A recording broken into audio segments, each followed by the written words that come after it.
Hello, everyone. Welcome to another Entrepreneur's Journey podcast with Adam Erickson. I'm back here with Gail Roberts of MapYourBiz. How are we doing today, Gail? Great. How's it going, Adam? Awesome.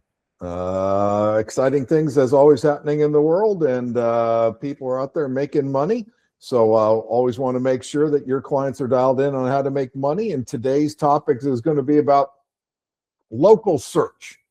A lot of folks have heard about the term, and obviously MapYourBiz leads into what is local search. So can you explain for all those out there what is local search and why people need to understand what it is and what it is not? Yeah, so local search is basically just your Google search that finds things that are near where you are. So probably the biggest thing that we do as consumers is, hey, what restaurants are near me? Or what what local services are near me. So all the time people are, hey, a pipe burst in my house. What plumbers are near me? Hey, I need yard work done. It's starting to be spring. Well, you wouldn't know today, but normally you would think like, hey, it's starting to be springtime and I need a landscaper. I need somebody to cut down a tree. Who is near me that can help me with that service or product? And so local search is basically just Google kind of reading your mind sometimes that you need someone local rather than, you're not searching for landscapers in New York when you live in Washington State. So but even more specifically, it says like, it kind of looks at your house wherever you're searching from and says like, okay, in this little radius right around you, who are the top people in that category that can help you out and solve this issue for you? Well, that does beg a question of how is Google pulling that locational information? Because if I'm on my cell phone and I'm doing a search, but I'm in a small town 40 miles away from my house, is Google pulling up what's local to me in that one vicinity based upon the data it's getting off my cell phone, or is it just based on my account where it thinks I'm normally located? So I'll say that probably depends. If you're on your phone, it's almost certainly pulling from where you're standing.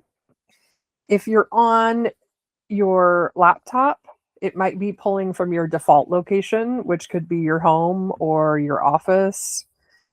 Or a lot of consumers might do that search. They might go to the map first and then search the term based on where they're looking at in the map. So it could be a couple of different ways there. And some people might just type it in too. So they might say, I live in University District in Seattle, where, what's near there, that kind of thing, that kind of type of search. So it really depends on what the users are doing, but mostly it's where they are physically, where the device is physically.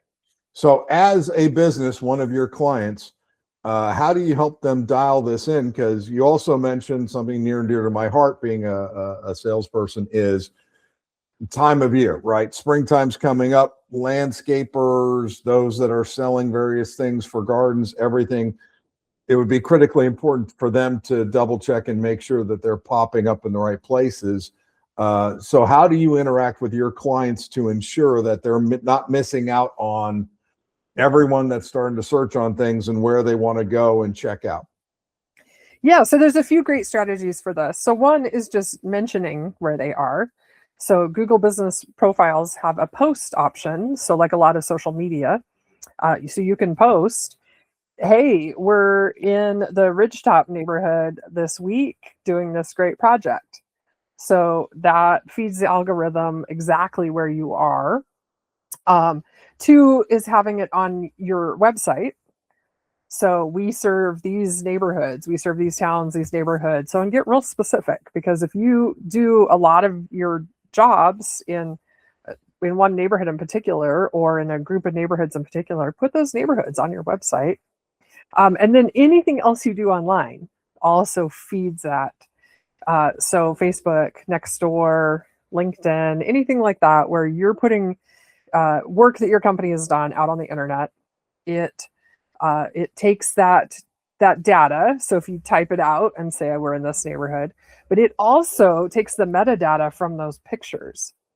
So if your foreman out there in the field snaps a picture of the work, and then you upload that to your website, your Google business profile, Facebook, wherever, then that metadata is in those photos and it knows where it was taken.